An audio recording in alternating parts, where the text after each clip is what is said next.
Afghanistan remains gripped by one of the world's worst human rights and humanitarian crises nearly 5 years after the Taliban returned to power.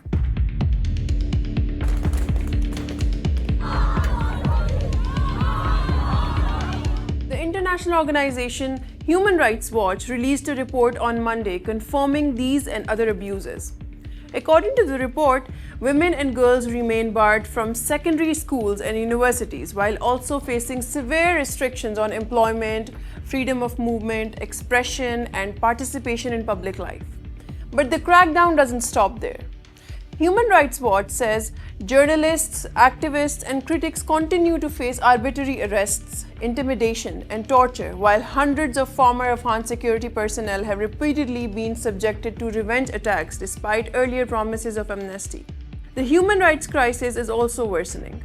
Around half of Afghanistan's population now requires food assistance, and more than 3.7 million children are suffering from acute malnutrition.